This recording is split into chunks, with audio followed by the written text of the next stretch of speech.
Hello, and welcome to my Celeste Classic retiming tutorial for speedrunning.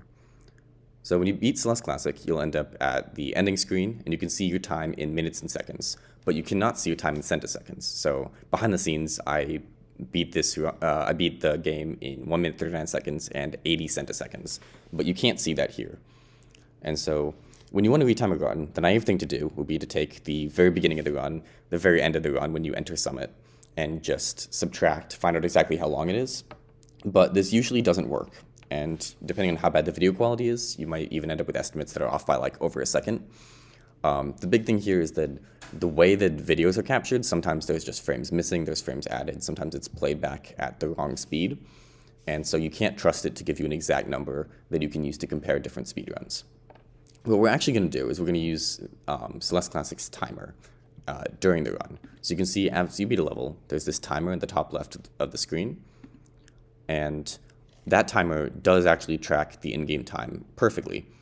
And so you can see here there's 1 minute 37 seconds into the run. Now it's 1 minute 38 seconds into the run. And so we know that on this exact frame of this run, the time is probably 138.00. Why is it probably? Well, if this frame and this frame were actually 2 frames apart and the video quality dropped one of those frames, we wouldn't know. Here's how we check.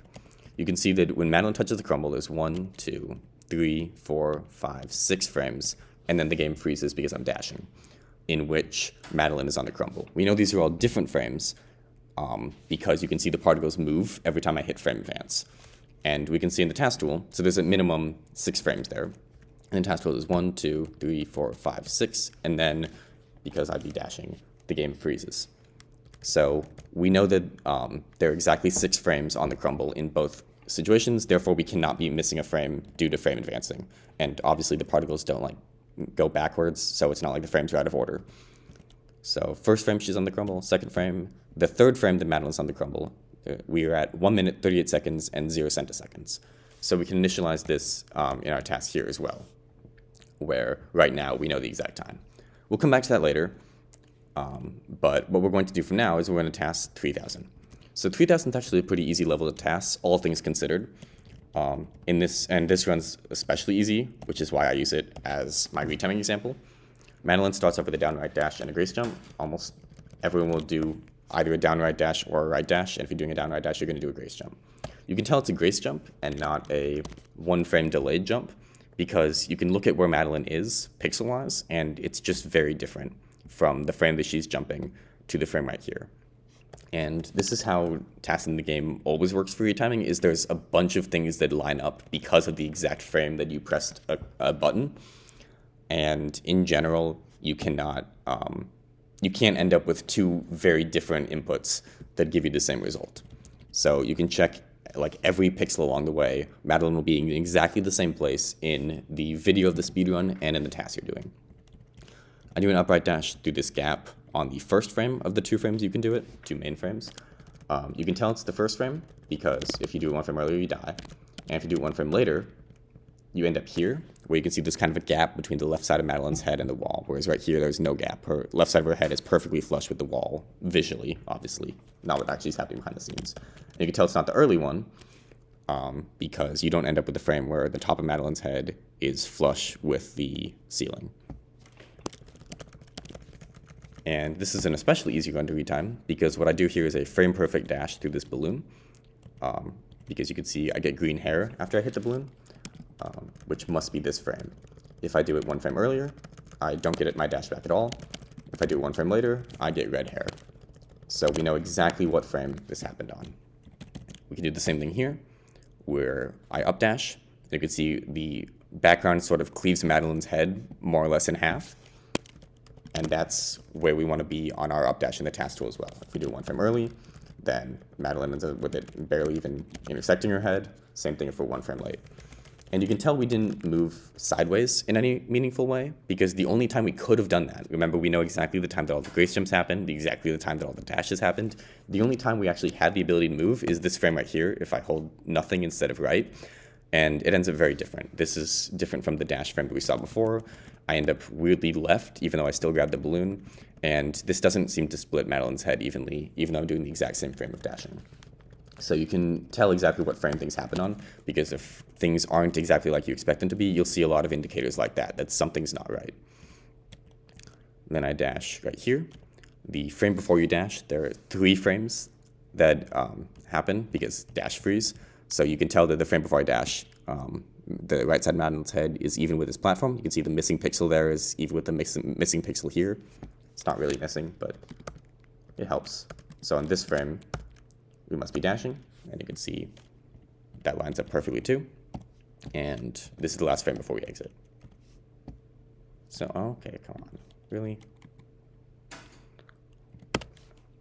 So we go back to before, where we found out that this frame is 138.00. So Madeline spawns in the crumble. Let's see for a second. Right now, it's 138.00. You can make sure you verify this correctly, obviously, because it's going to be very important to what you're doing. So now we're at 138.00 plus 0 frames. Now we frame advance, plus 1 frame, 2, 3 frames. And you can see in the top left, there is a frame counter. And so we'll be at 138.00 plus the frame counter plus 3. So like this is plus 4 frames, plus 5 frames, plus 6 frames, etc., etc. I usually do count that just because I'm paranoid, but there's no real reason to. So we know this is right here, it's 138 plus 48 frames, 49, 50, 51, 52, 53, and then on frame 138 plus 54, Madeline exits the level and ends the run. And we know how many seconds 54 frames is. It's 1.8. You can do that by dividing 54 by 30 or just by working with frames enough that you know how much a frame is. It's 0.0333 seconds. So it's pretty easy to do the math from there. And we end up with a final read time of 139.0 seconds, which you can see is actually exactly what I got on the auto splitter, which is good. It's a sanity check, make sure that both the auto splitter is right and that the retiming I'm using is correct. You can see that's also what I have on the sheet right here. But sometimes you have runs that are a little bit more difficult. This is a very easy one to retime. Sometimes it can be a little bit harder. Most of them will work in 3000, but some of them don't. Take, for example, kikoo's 144 of an undetermined decimal. We don't know what it is. And right here, the timer is 142, and kikoo is dashing. And right here, the timer is 143, and kikoo has dashed. The problem is, during these dash frames, the timer is still ticking, but the screen isn't updating. So we don't actually know which of these dash frames the timer ticked from 1 minute 42 seconds to 1 minute 43 seconds. And we can't retime this run this screen exactly. We can get it down to a range, but a range isn't very useful. We already have it down to a range of a second. What we're actually going to do for this is we're going to go back, and we're going to retime it in 2900 instead. You can see right here, it is 1 minute 38 seconds. And right here on this exact frame, it must be 1 minute 39 seconds, 0.00. We know there wasn't a frame jump between these two because in the video, because we can see that right here, it's Madeline's in this position, next frame Madeline's in this position. Therefore, there's no way for there to have been an in-between frame in which the timer ticked. So now we're going to task 2900 as well, which starts off with a downright dash, and then dashes here. And you can tell that kikoo is not, for example, letting go of right, because if kikoo did let go of right, then we'd end up with Madeline staying in the same position for multiple frames. And you can also tell that she doesn't stay in a position for multiple frames, and that the particles keep moving at 1 frame advance per real frame. So we know there's no frame jumps in this specific part of the run. So we can find out Madeline's right here, does an upright dash. And it's also a good sanity check if you hold right from the upright dash, which we assume is what runners are usually doing. It's weird when they don't. Madeline does not get the clip as on the first possible frame. Like if you released, it would be possible for her to clip on this frame, but she doesn't get that. That's actually a good sign. That means you're in line with the runner holding right, which makes perfect sense. And we can tell that there's a jump on this frame because you can see in the video on this frame, the left side of Madeline's head is even with a spike, and the top of her head is just barely below the visual spike, which is exactly what we get in the task tool as well. And so kikoo does an upright dash over this block, hits it along the way. We can see on the frame before the dash, which you can't tell because it doesn't change at all, but I'm pressing frame advance and rewinding, you can sort of see the little red dot moving on the YouTube scroller. That's because this is actually frame advancing. We just don't see any change because it's during dash frames. Therefore, we know that before the dash, Madeline's foot must be even with the spike, which would be right here. You can see the freeze frames take effect at the exact same time. And the next frame, she's right here, which is what we see as well. And then kikoo up dash is here. There's also a lot of different indicators to make sure you're doing it right. Like for example, like you can tell because the X position, Madeline's supposed to do an up dash right here. But if we instead were to mistakenly think it was here, you can see Madeline actually drops here because she's been falling for long enough that she moves from y equals 29 to y equals 31. But you can see in the video, Madeline doesn't fall right there. So everything, you can see exactly the pixels that Madeline's at, figure out exactly what happened, even if you do end up with frame drops or you just are mistaken about something. And an additional trick we can use, makes us certain everything's right, as you can see in the video, kikoo dashes up, stays at this height for 2 video frames, and then wall jumps away. How do we know it's 2 video frames and not 3? Well, we can look, make sure that the particles are moving at 1 particle movement per frame. Like down here, there's this pixel right here that's moving fairly fast. We can see it's moving at a pretty consistent amount, implies there's no frame drops. Or we can tell that there simply can't be 3 frames at this height, because if you actually up dashed there, then you get 1 frame at that height, 2nd frame at that height, and then if you, I'm still at the wrong one. See? Lots of indicators you're doing it wrong. You go up here, you get to 1 frame at that height, 2nd frame at that height, and then you leave even if you don't wall jump. So we know kikoo's wall jump was here. So it's you get to this height, wait a frame, and then you wall jump away. And then kikoo does not wall jump on the far wall, so that's the end of the level. So now we count. Remember, this frame is 139.0. Oh shoot, went a little bit too far. We know that this frame is 139.0, so we count. 139 plus 0 frames, plus 1, 2, 3, 4, 5, 6, 7, 8, 9, 10, 11, 12, 13, 14, 15, 16, 17, 18, 19, 20, 21. And it's 21 plus the timer in the top left. So we can just do the level from there. Sorry for my task tool being a little bit slow. I'm used to it by now, but you guys have to suffer a little bit. So you know this is 59 plus 21 is 80, 81, 82, 83, 84, 85, 86, 87. On frame 87, kikoo is at the end of the level. And you just want to write that down somewhere. I don't know, just make sure you don't forget it. And then we're going to move on because we still have to time 3000.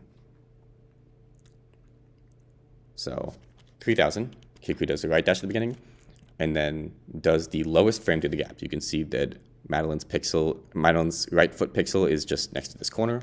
And I know that's the last frame because I've done a lot of retiming before, but if you're not sure, you can tell the first dash is on the first possible frame because if it wasn't, Madeline wouldn't have red hair. And also the particles wouldn't line up quite right, and you'd have 1 extra frame in the crumble block. A lot of indicators there. And this works. You can see Madeline's right foot is in the correct position. If you were to dash 1 frame earlier, Madeline's right foot is not there. And if you were to dash 1 frame later, Madeline dies. So you know exactly what frame kikoo went through the gap.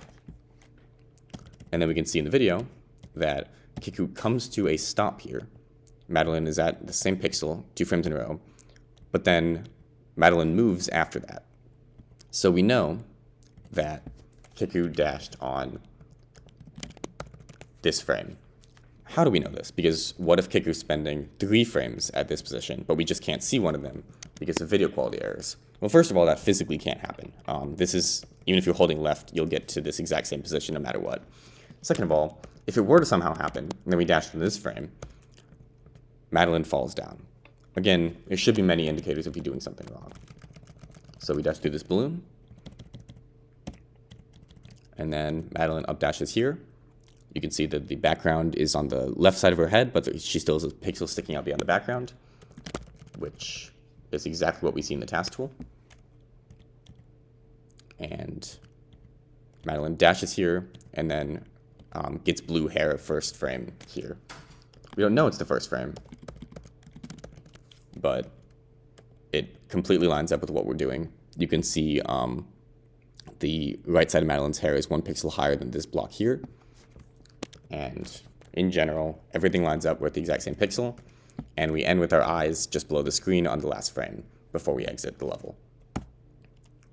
So now we need to count. We had 139.00 plus 87 frames on the last frame of 2900. Level transitions are a little bit complicated due to loading jank and just general uncertainty around exactly how the game tracks things. It can be a little bit scary, but what you can do is, and I've already done this for any percent quite a few times, is you can take a run that was done on an auto splitter to make sure you're exactly correct and figure out how the level transition works. In this case, we're at plus 87 frames at the last frame of 2900, and now the first frame that Madeline is here, at the very beginning of the level, is the 88th frame. So 139 plus 88, 89, 90, 91, 2, 3, 4, 5, 6, 7, 8, 100, 1, 2, 3, 4, 5, 6, 7, 8, 9, 110, 1, 2, 3, 4, 5, 6, 7, 8, 9. And I must have miscounted that because that's not what that's supposed to be. Always make sure you're double checking your frame counts.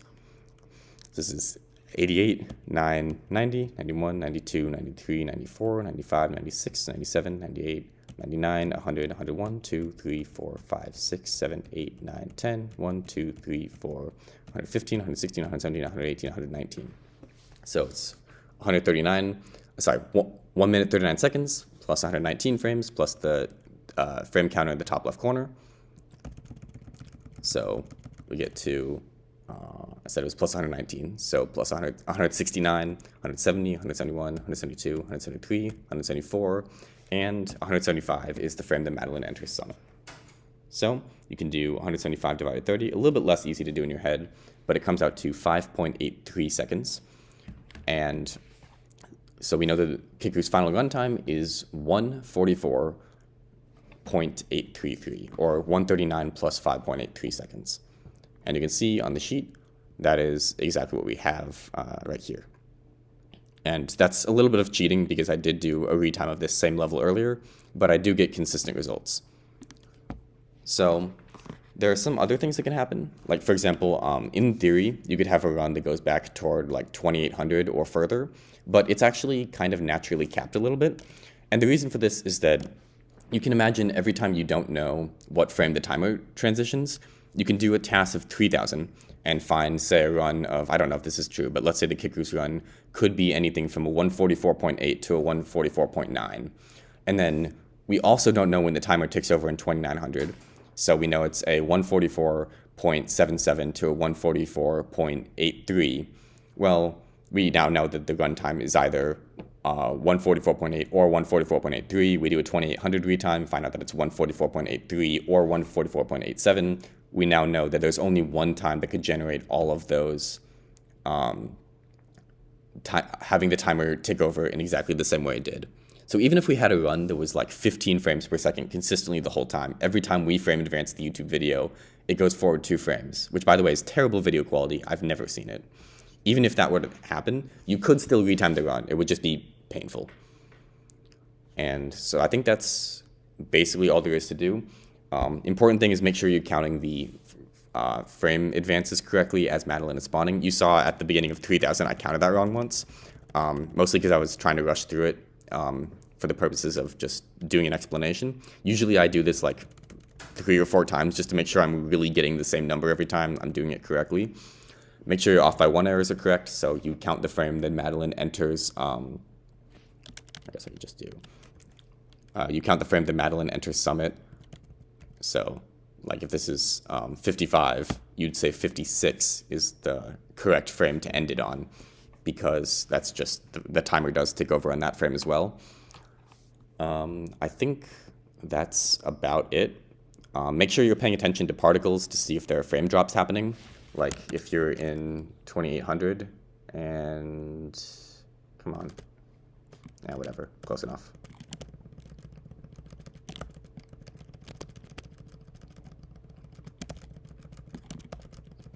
And somebody gets down to the crumbles and they're standing still, make sure you know exactly how many frames they spend on the crumble before dashing, because it might not be the number of frames that are in the YouTube video, but you can figure this out by the particle movement.